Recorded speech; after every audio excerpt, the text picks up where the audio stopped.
for joining us today here with Game Plan College. We are very excited to be co-hosting today's session on personal finance with our Scholars on Campus team. We have with us today Kalen, who is joining us as an Emily K alumni, and he has graduated from UNC Wilmington with a degree in business administration and a concentration in economics. He's worked as a brokerage investment in the past, and he has recently transitioned to being a business analyst for Live Oak Bank. So without further ado, let Kalen take it over on his management and personal finance tips. Thank you, Christina. So, hey guys, really excited to just talk a little bit about personal finance. That's something that I have a passion for.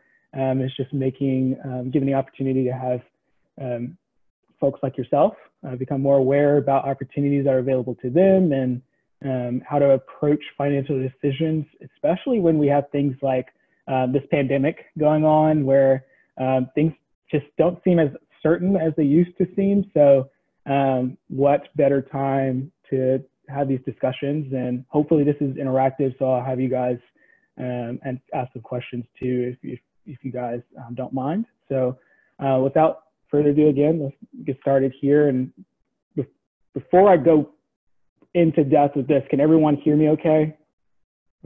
Okay, awesome. So just sharing a little bit about myself. Again, like Christina mentioned, I graduated from UNC Wilmington in 2017. But a year later, I got married to my wife there in the bottom. And we actually met my sophomore year of college.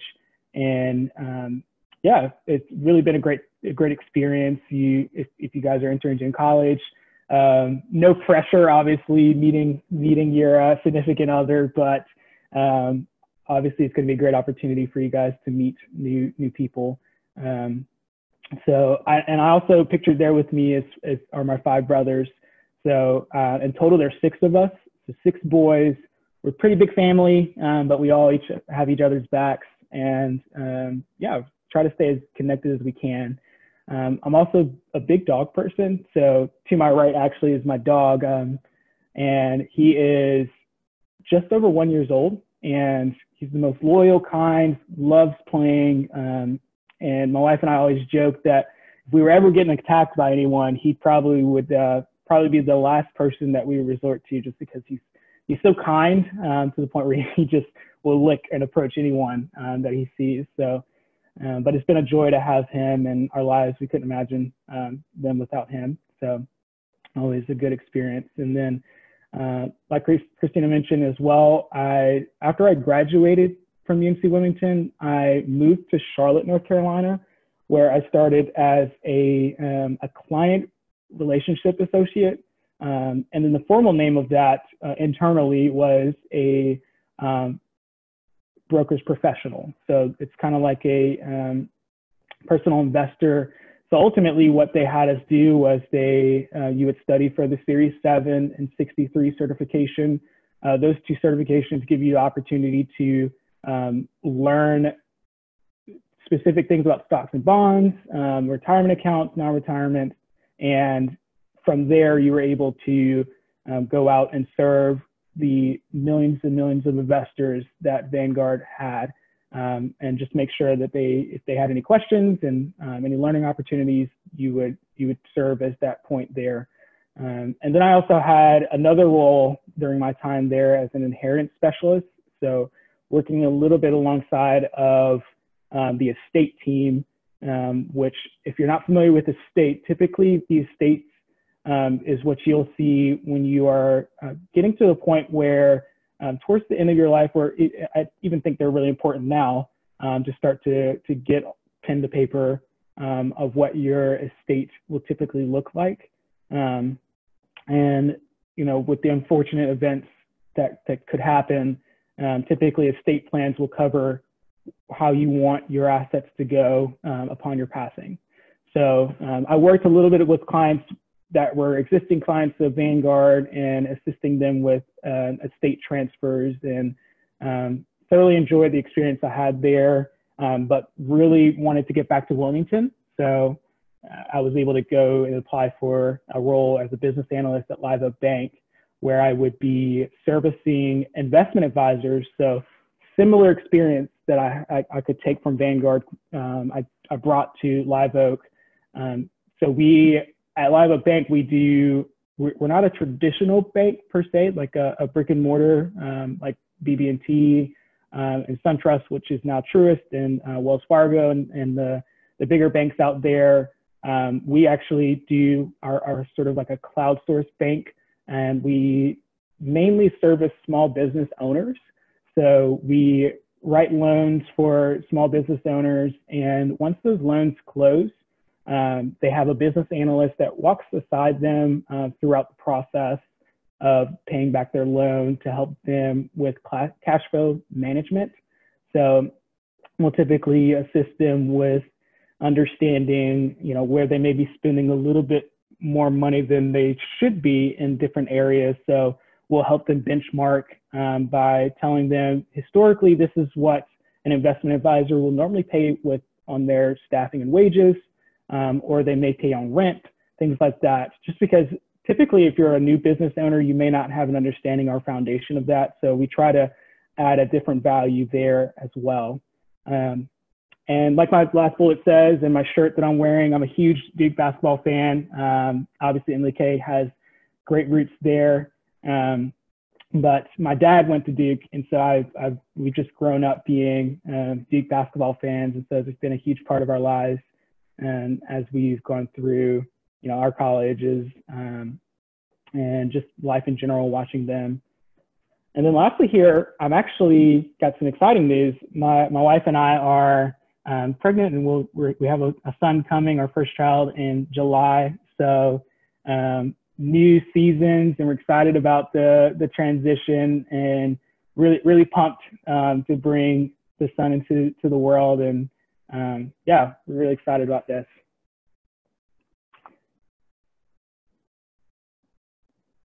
Okay, so just wanted to go over some objectives of what we will be covering today, or what you should be expecting.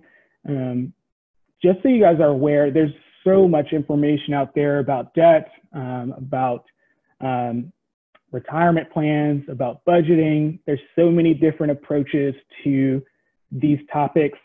So I don't want you to think that this is all the information you need to know to go out to take on personal finance. There's definitely more research, definitely more resources out there, and I'd be happy to be a resource for you guys as you start to take on college and after college. If you have general questions, things like that, I'd be more than happy to discuss that. But I wanted to start off with talking a little bit about debt. So what is debt? What is good versus bad debt? And then why debt management is important. And then talking a little bit about budgeting. What is budgeting? Why should I budget? How to start budgeting? And then talking a little bit about savings accounts, retirement accounts, and then the most important thing is financial goals, and then what is available to me. So I'll jump right in, and I have some pictures here just to share. This is a pretty funny comic, and I grew up reading comics, so just a funny little comic talking about debt.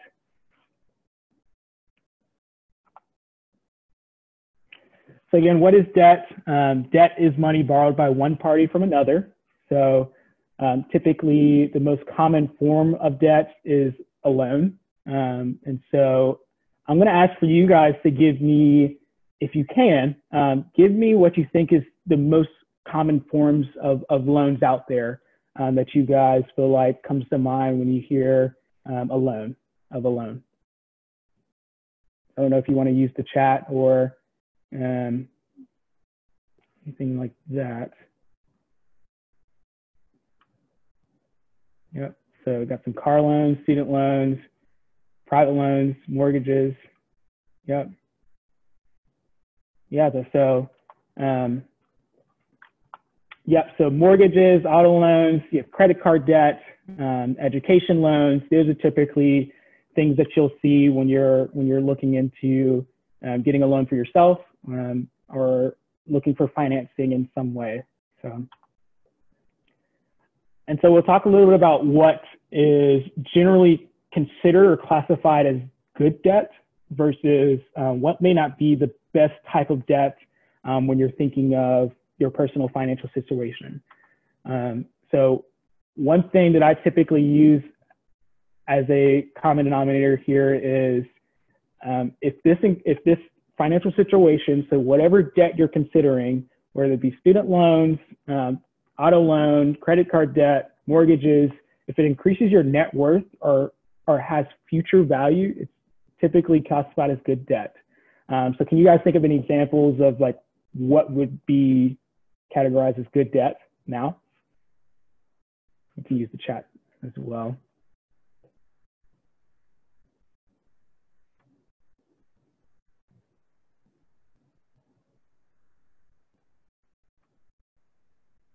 Yeah, so I see some student loans, mortgages. You guys are spot on. Typically you'll see that student loan and education and housing loans, typically those are the types of debt that would be considered that could provide future value.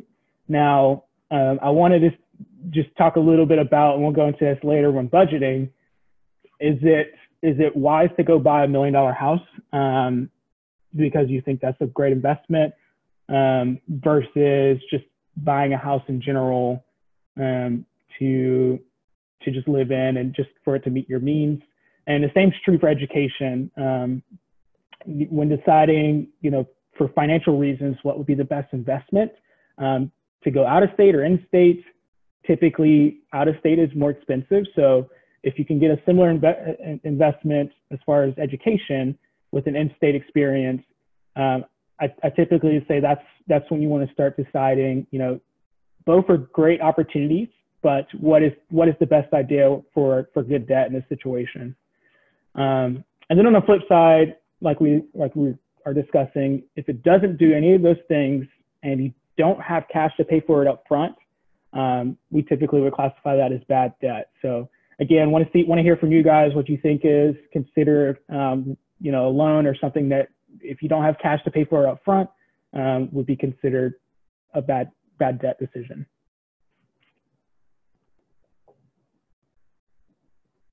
Yeah. So credit cards, cars. Yep. And then Angel's got shark loans on there. So, yep, like we discussed.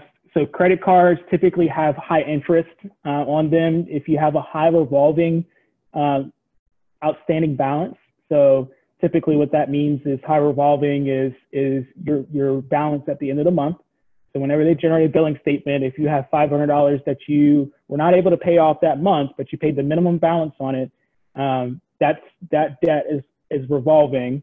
So pass along to the next month. And typically high revolving debt is not something that you want to maintain because of the high interest rate involved with them. And then also, like you guys see down here, this Chevy Camaro, typically the best car out there that people are looking at. This car retail values for about $25,000. And I'm sure you guys can think of a lot of things you can do with $25,000. But if you did not have that in cash right now, typically the reason why we would classify this as a bad debt decision is because of the depreciation factor. So when you go and buy a brand new car, or buy a car that's been sitting on the lot, hasn't been used, typically there's no miles on it or low mileage. But as soon as you take that thing off the lot and you start driving and there's wear and tear, it's not worth exactly what you paid for it. So you want to be mindful of those things, especially if you're being charged interest on it. So if you can think of it this way, the national average for car loans today is about 5.29%. So typically in banking, what we will do is we'll be conservative and we'll round up just to be conservative. So if you say 6%, $25,000, that's roughly about $1,317 generally a year that you'll be charged in interest.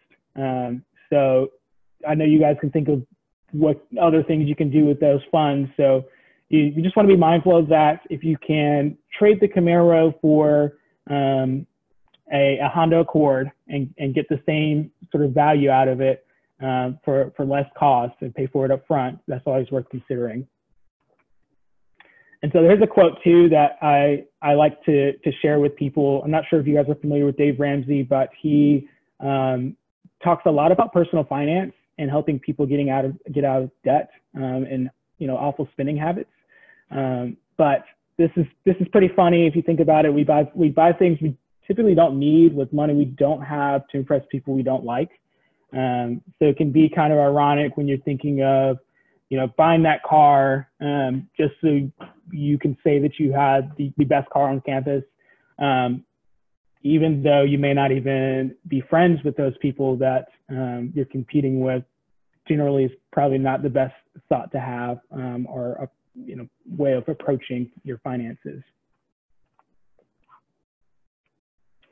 So now we'll talk a little bit about why debt management is important. So again, like we discussed with credit cards, high interest debt causes you to pay more than what an item is worth.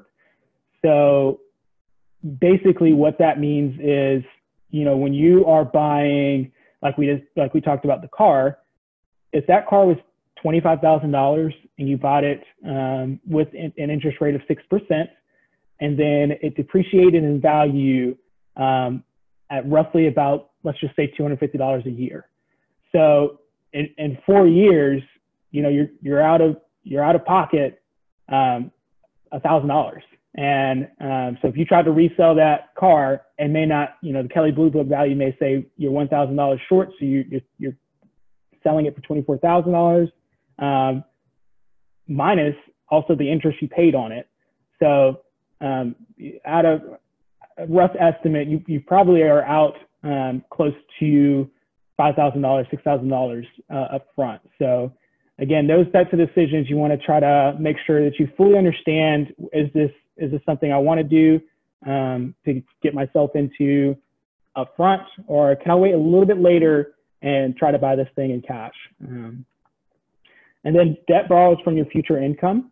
So again, when we're talking about going to a university in-state versus out-state, again, if you have a great opportunity and your dream college, it may be worth it to go out of state and go to a place where you feel like that's the better investment for yourself and you have personal connections, things like that.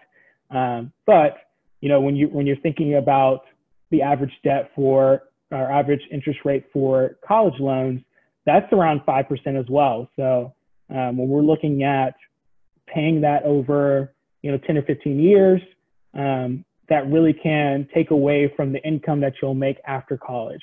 Again, it's not something to, again, that education is still going to help you. So I wouldn't say like completely disregard it, but worth considering when you're thinking about debt management.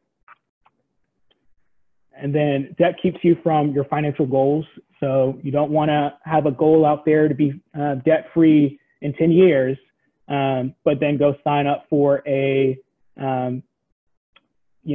for out-of-state college, and you have a lot of amount of outstanding education loans after you graduate, things like that. So worth considering there as well. And then lastly, I'm sure you guys can probably attest to some of this, but stress can cause serious medical problems too. When we're thinking about financial freedom, financial peace of mind, being able to manage that debt and not be concerned about how you're going to make those bills the next month, especially during these times with the pandemics. This is worth considering when you're thinking about debt management. So for me personally, I'm going to talk a little bit about for my job, when I'm looking at a business loan, typically what our team does is we will look at a equation somewhat similar to what you see on your screen, but it's for the debt coverage. So it's basically a debt coverage ratio. So we look at how a business can cover its existing debt with all income sources available to them.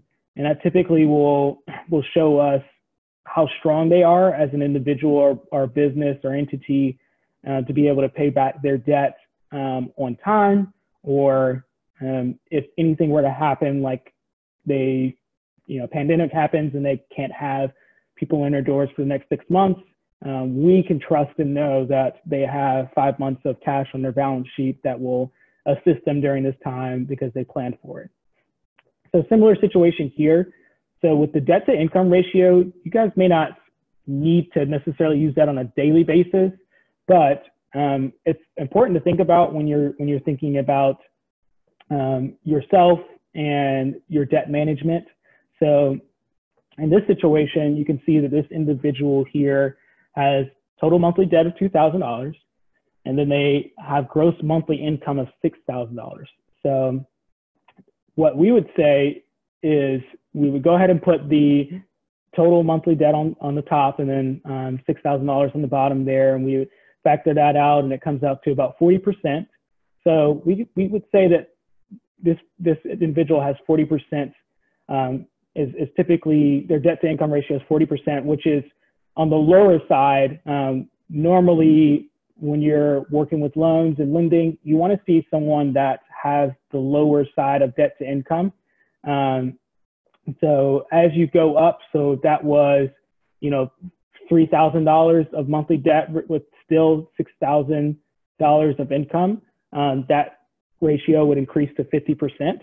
And you'll start to go up and go up as you add monthly debt. And generally, you want to just be on the lower side of that. So this is something to consider, or to have, as an arrow in your quiver as you're moving forward, just to utilize to see where you are at with your debt management skills.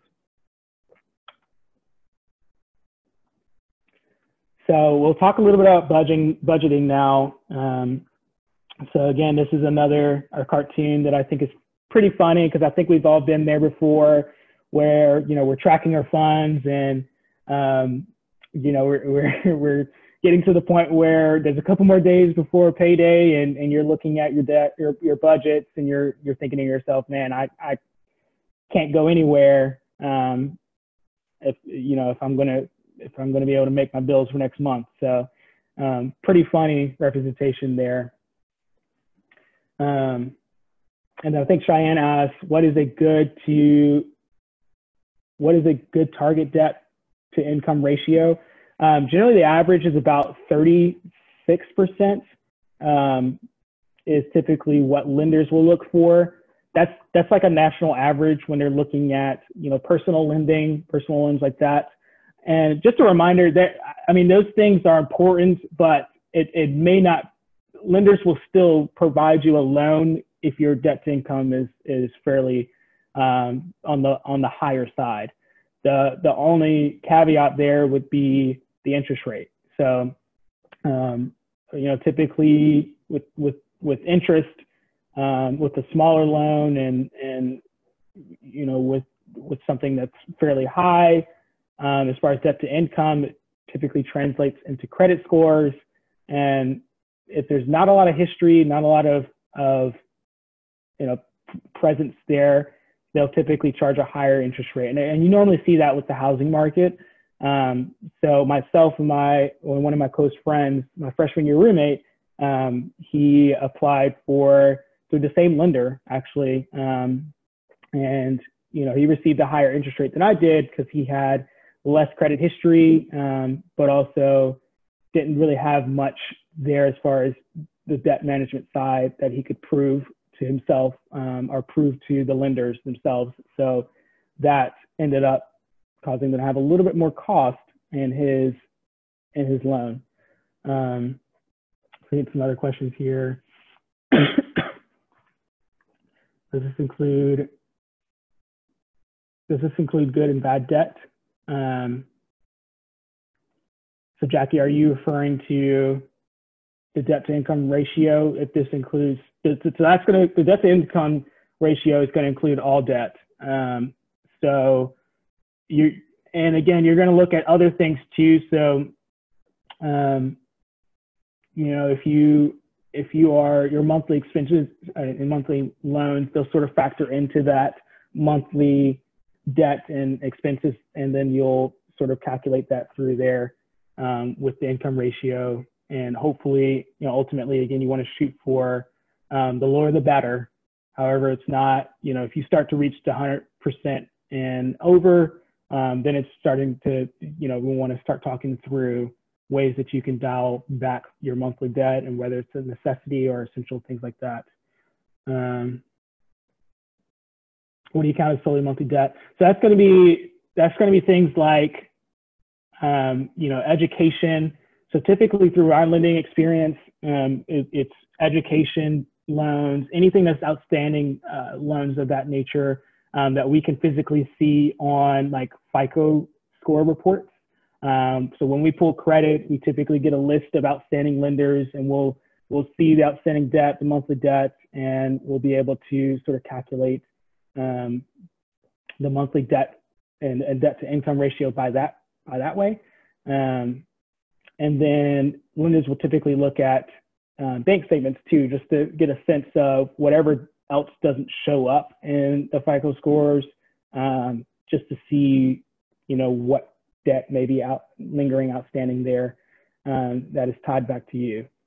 So that's typically where that comes from. And then your minimum payment are.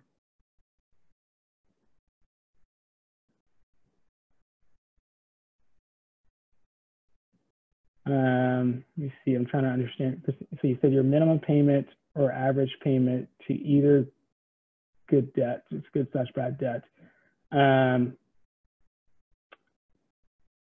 Not sure, may need a little bit more there to know what we're asking, but again, be happy to, we can at the end, we'll ask some questions as well.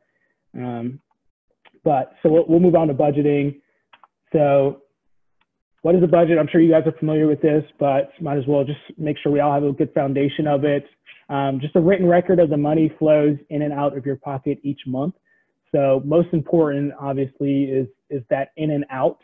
So you really want to have an understanding of where your money's coming from and then where it's going each month when you're working on a budget. So whether it be, a check from your grandmother for your birthday, or, Ubering someone around, lifting someone around just for some extra income.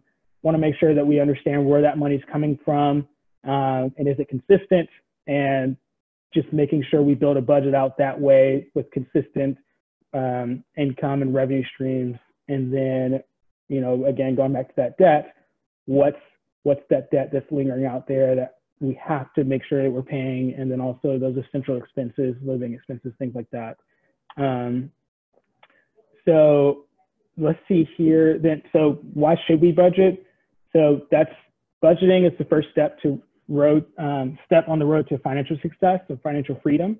And then making sure that you have the ability to do things that you want to do, ultimately, like taking that trip abroad, or buying that car that you've dreamed about having since you were young. Making sure that you have the financial decisions that you can just take control of. So, and so you guys are probably asking, how do we start budgeting? What's an appropriate way to start budgeting? Again, going back to the in and out, just start writing down in the next month, start writing down everything that you spend money on, and anytime you receive money. So there's, again, go back to that situation with Ubering. If you Uber, 4 Saturdays out of a month and you make $50 a night, we want to write down, okay, we're receiving $200 here, but my expenses are my phone bill and my gas, which equate for $20 a week. And you just want to make sure you're writing that down and making sure you track it over time to make sure you have an understanding of that, where money is going. And then you can start to ask yourself these questions also, like, what do you have to spend? That Uber situation, if I have $200 to spend, then that's what I have for that month. And then what are you spending on that is a necessity? So you want to categorize things that are a necessity, like your gas, your food. You guys are aware of that. You want to start writing down what's a necessity, and then separating that from, and going and tying to the next question, separating that from essential expense and a non-essential expense. So when we talk about an essential expense, it's pretty much there. It's what you need for living costs. So if you're renting an apartment, it's your rent, it's your utilities, and separating that from going out to eat every night. That's probably that's not an essential. Although you need to eat, it's probably not best for you to go out each night out to eat just because of your budget. If you can't find that within the budget to do that.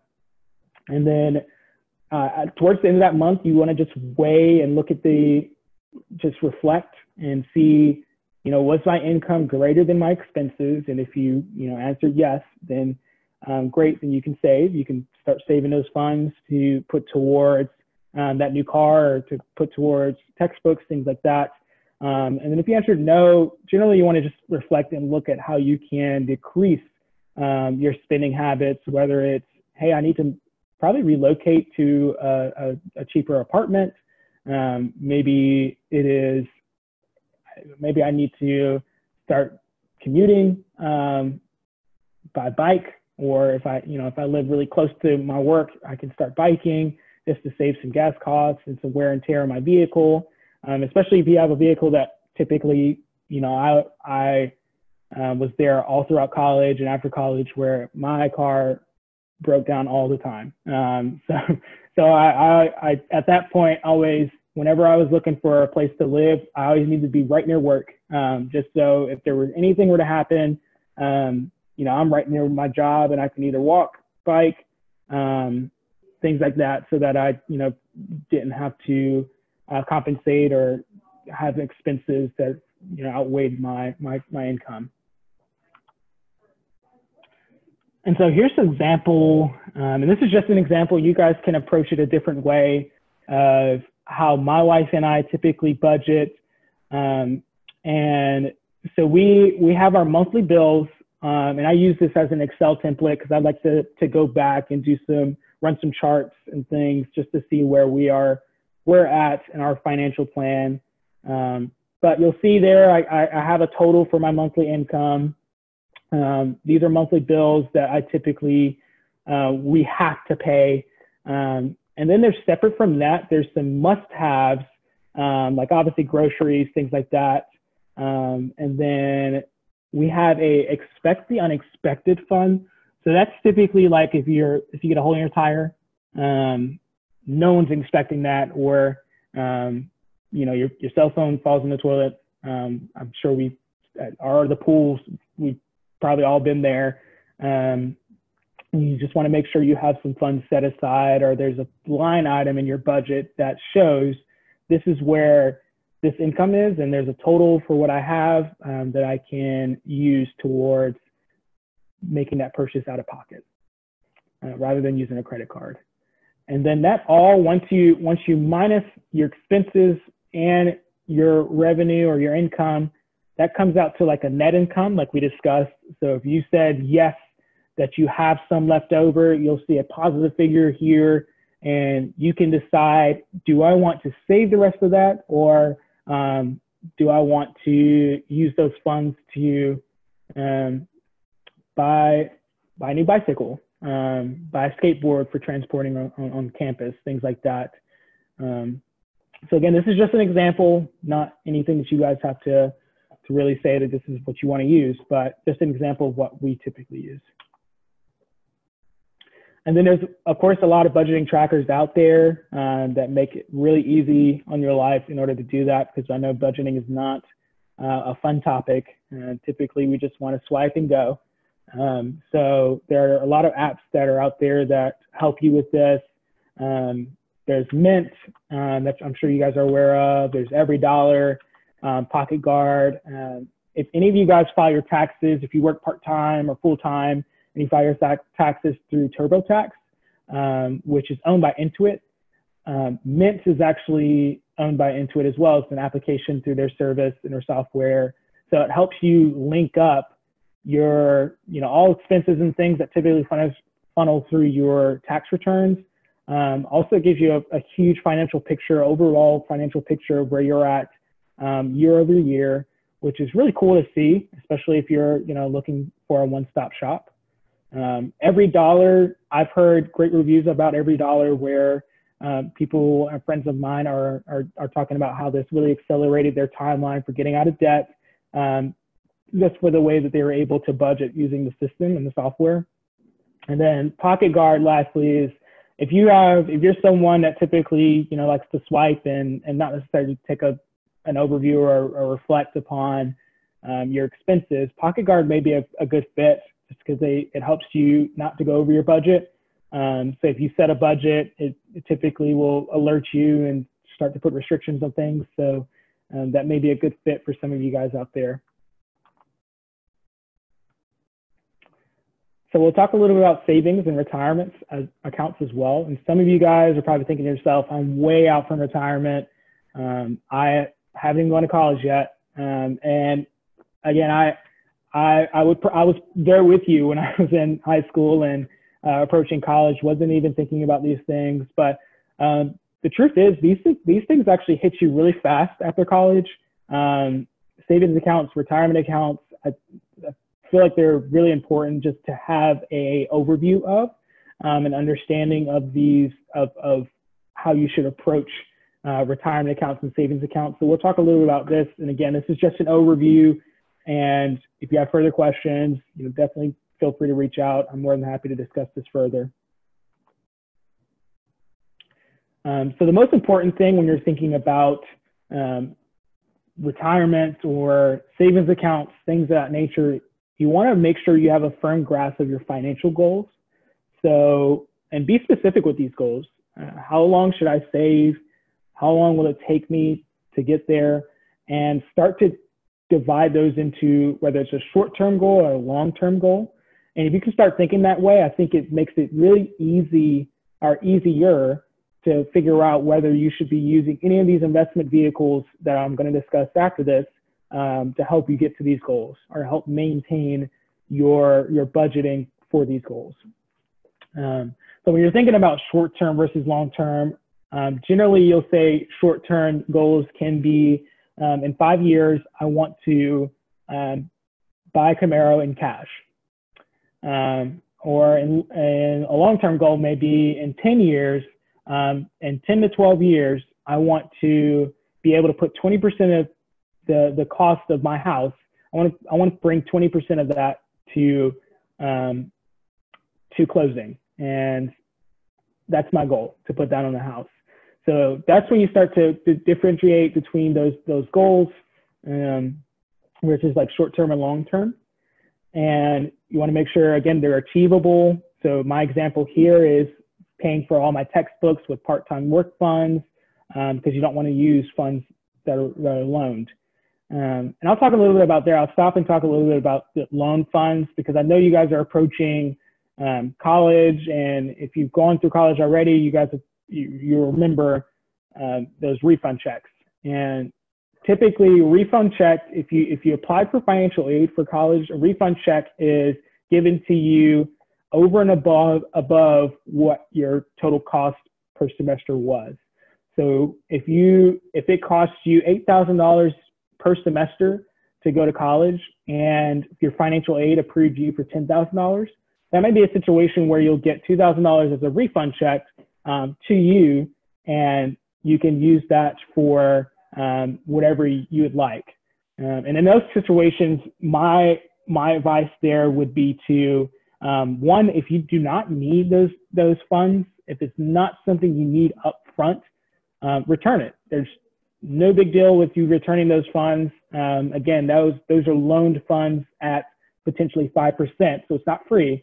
Loan funds with potentially 5%. So you got to think to yourself, if I take these $2,000 and it's charged 5%, I could be charged a certain amount after I graduate and I have to start paying these funds back. So whatever you have left over, even if you do have to pay it on textbooks because you don't have money up front, just try to think about and reflect on whether you should just pay that money back and just move on and work part-time just to have those finances meet. So that's my recommendation there, but just want you guys to be aware of that as you're approaching the next chapters in you guys' lives. So we'll talk a little bit about savings accounts. You probably heard about this when you opened up your checking account. I know long ago, I was about 12 or 13 when I opened my checking account with my mom, and she opened up a share account with me, and I was able to start saving some of my funds that I earned mowing the grass, raking up leaves, things like that. But what's different from a savings account and investment account is they're typically federally insured, which means up to $250,000 of the monies that you put into their savings account with the bank will be covered if the bank fails. And generally what that means is the bank goes insolvent, so they're not able to do anything, or that they fail, the government will cover the losses of those customers out there of the banks. And one thing to be cognizant of when you're looking at savings accounts is this term, annual percentage yield, which is defined as the real rate of return earned on a savings account. So that's like it's there, your rate of return that you earned. And so I'll give you a couple examples. For me personally, I do bank with State Employees Credit Union. So their annual percentage yield on their savings account or share account is 0.4%. So you'll see that when you either log in, if you're a State Employees Credit Union customer, but something to be aware of. And then there's American Express, charge a little bit higher, or they provide a little bit higher APY per year. And Capital One, there's some other examples. Citi offers about 1.55. So when you're looking at these and differentiating, where I should be saving my funds separate from my normal expenses, you can look at these opportunities as places to go to store these funds for your short-term goals.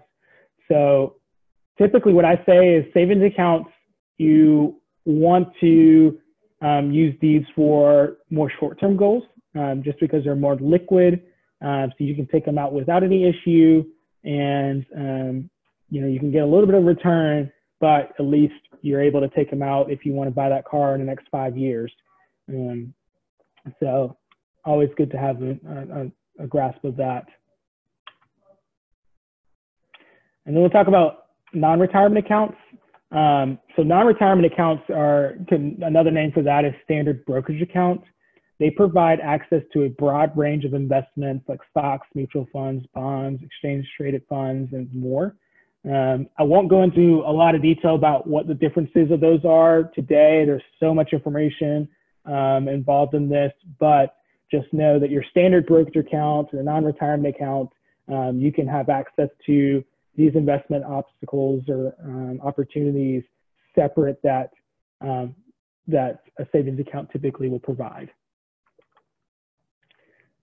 And then most importantly, you want to know any interest or dividends. Dividends are sort of cash earnings or cash payments made by companies that are essentially just being paid to you as an investor, that you earn on investments, as well as any gains on the investments that you sell are subject to taxes in the year that the money was received. So just want to be aware of that as you're starting to plan for getting access to a non-retirement account. So be aware of that. And so I've also included some examples of some opportunities, apps that you guys I'm sure have probably heard of, and financial institutions that offer brokerage accounts. So these are some of them. There's so many out there, but I'm sure you guys have heard of Robinhood. That's you can get the app on Robinhood and open up a brokerage account, and they typically will provide a free stock. And Vanguard, where I work, they have brokerage accounts. Fidelity has brokerage accounts, TD Ameritrade, and Charles Schwab. So these are, definitely opportunities for, if you're looking for that non-retirement opportunity, you can look there. And lastly here, we'll talk about retirement accounts. So The biggest difference between retirement and non-retirement accounts is the way that the IRS taxes or doesn't tax the contributions. So any money you put into the account, any withdrawals, and any investment gains. So very, very key to differentiate there.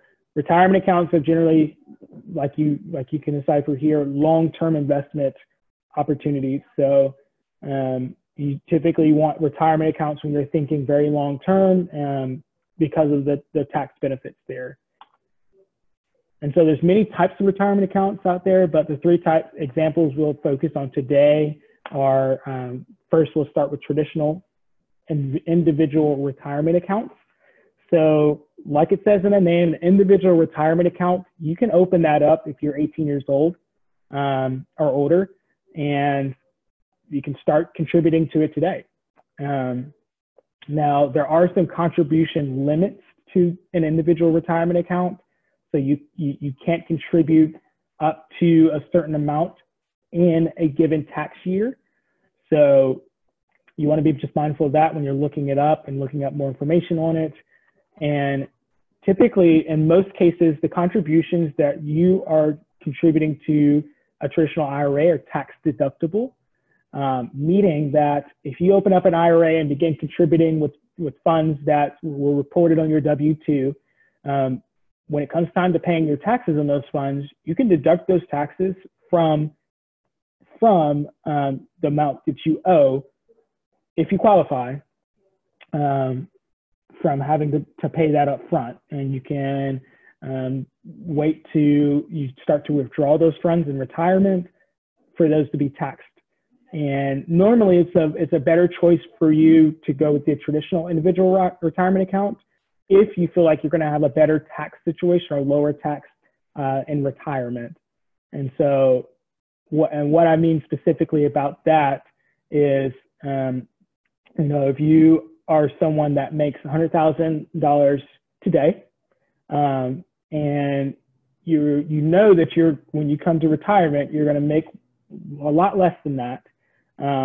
You may want to decide to invest in a traditional individual retirement account because of the benefits of, a lower tax rate come retirement. And then there's the Roth individual retirement account. And a Roth, contributions are made with after-tax funds. And separate from that, so when we were talking about contributions that are tax deductible from a traditional IRA, instead of writing those off on taxes, your Roth contributions, you can just pay the taxes up front. And then any of your contributions that you've paid taxes on up front, you can withdraw penalty-free, and at any time, generally. So that's typically a better choice if you're expecting your tax bracket to be higher at retirement. So there can be some specific cases there, but if you feel like you want to pursue that may be an opportunity for you. Also, Roth IRAs, there's some specific stipulations that can help with sort of the mid to long-term investments that we talked about, our financial goals that we discussed, like purchasing a house. So per the IRS, you can take out up to, unless they changed it, about $10,000 to put towards your house if you are, going to be using those funds as a down payment on your first home. So that may be another opportunity for you guys if you're looking at, okay, my long-term goal is to eventually buy a house. How can I start planning for that and get the best bang for my buck here when sort of deciding what's out there. And then I'm sure you guys have all heard about 401ks and 403bs. These are your employer-sponsored accounts. So typically a 401k, you'll see that as like the private companies, private and public companies that are out there, your Vanguards, your Fidelities, your Googles, Apples, all companies that have a 401k plan. You are eligible for that when you when you are employed, and you can begin contributing to that. And typically the employer will match your contributions up to a specific percent. And so that's always an advantage when you're thinking about when you're going into your first job, making sure you have an understanding of your 401k and contributing as much as you can if you have that capability, or if you don't, just making sure you talk to your business partners or your human resource partners and just understanding, having them explain what opportunities are available to you. And then I know for my people at MLK, you guys may have 403Bs. Those are typically nonprofit and government employees.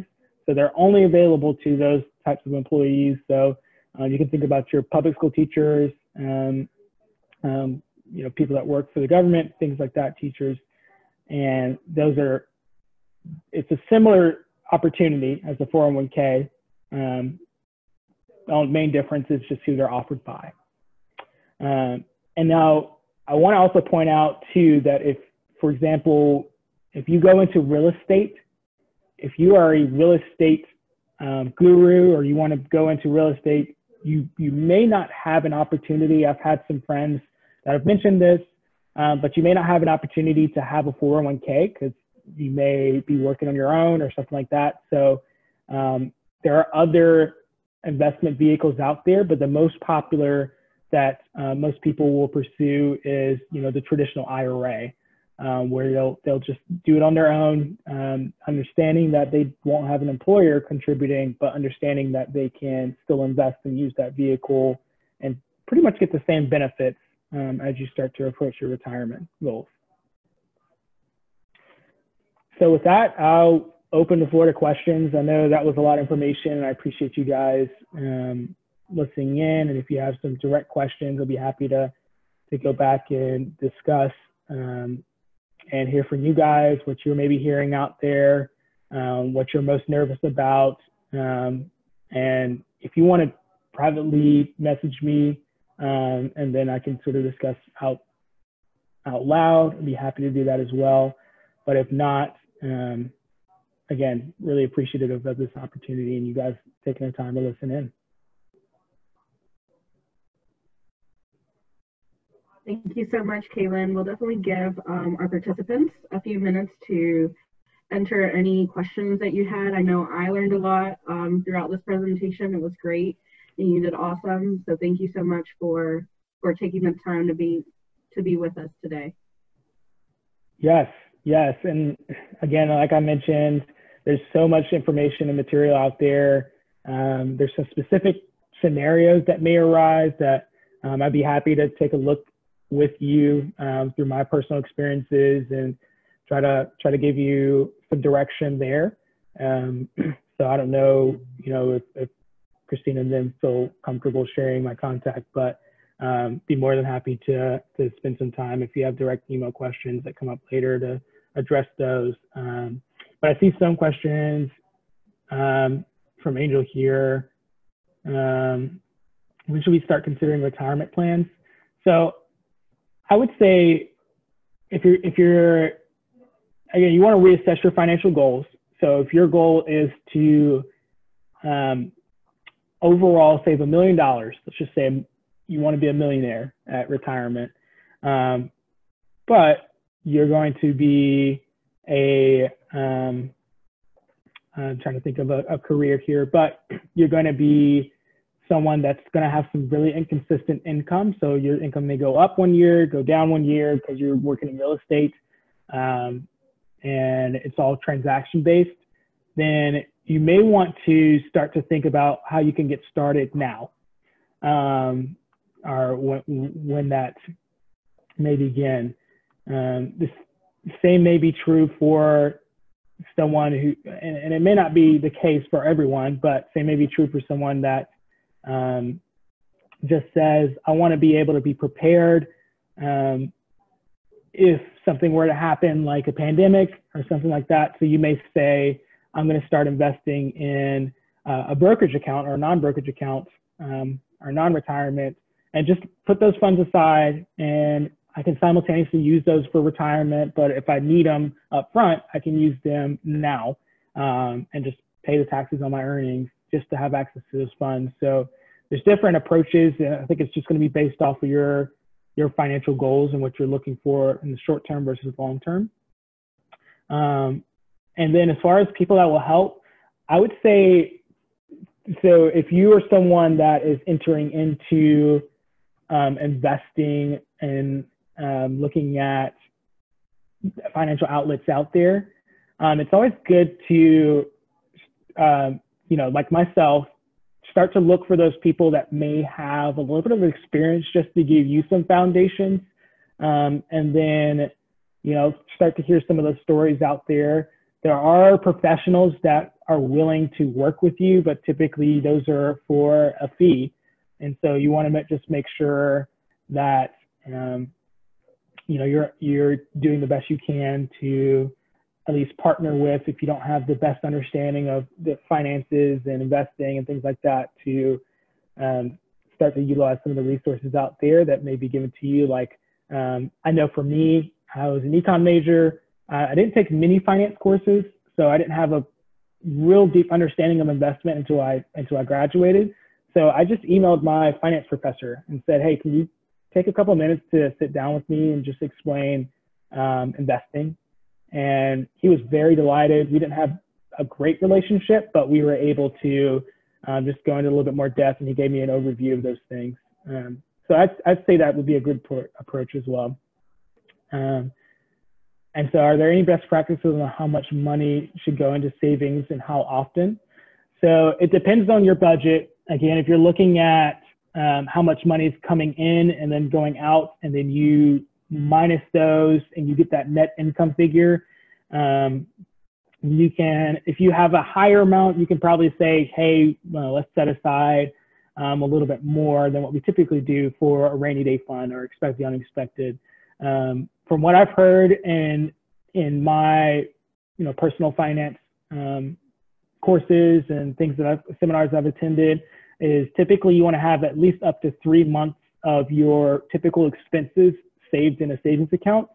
So if you have total expenses of $200, you just want to make sure that you at least have $600.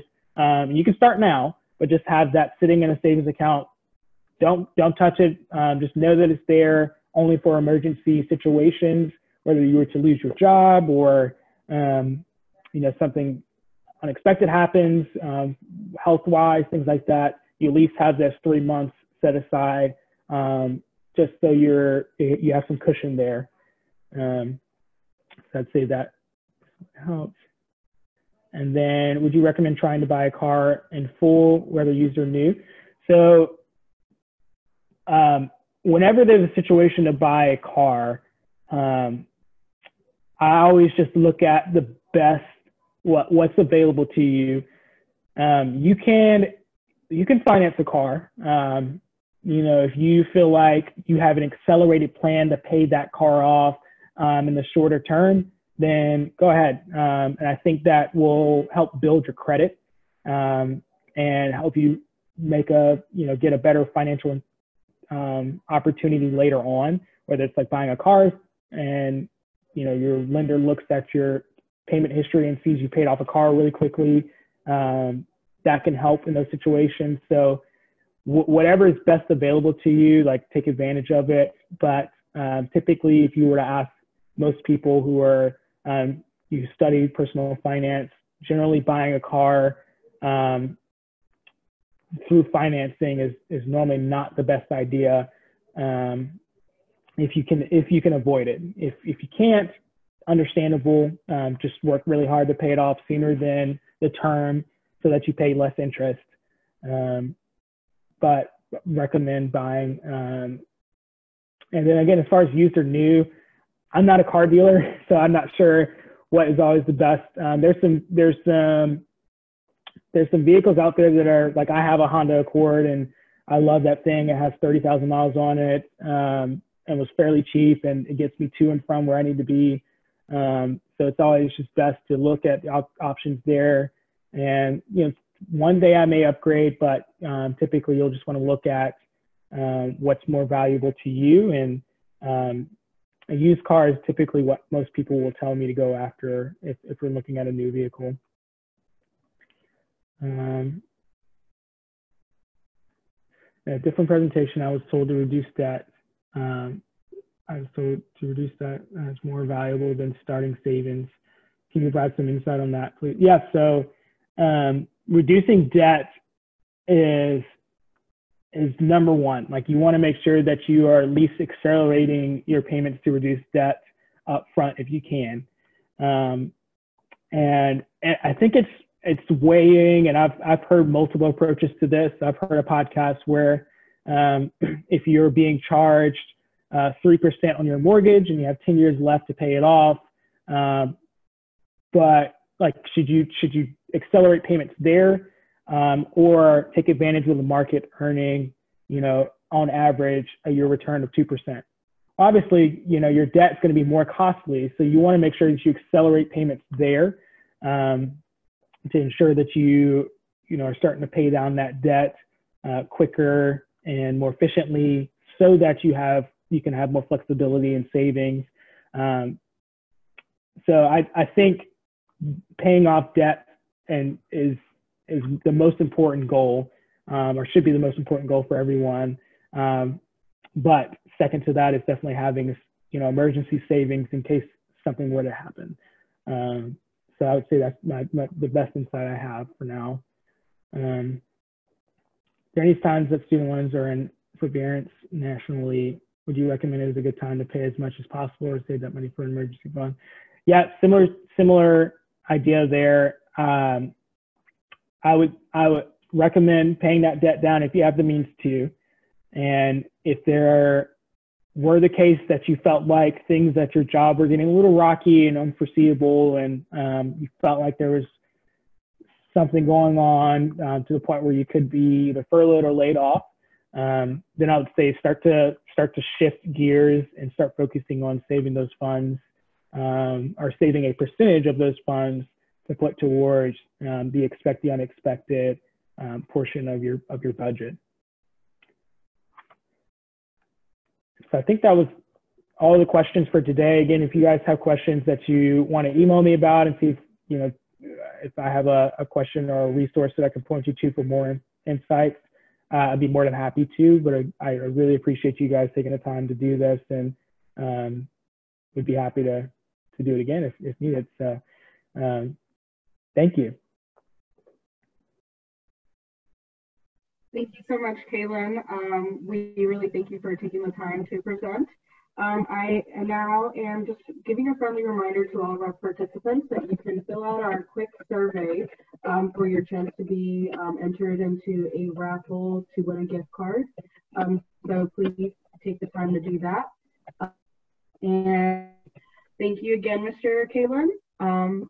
We really appreciate the time, and we're excited to have the connection with you through the Emily K Center, and hope that we can continue partnering with you in the future. And I see lots of thank yous from our participants as well. Awesome. Well, thank you guys so much, and feel free to get in contact if needed. Yeah, thank you again. You guys stay safe during coronavirus too.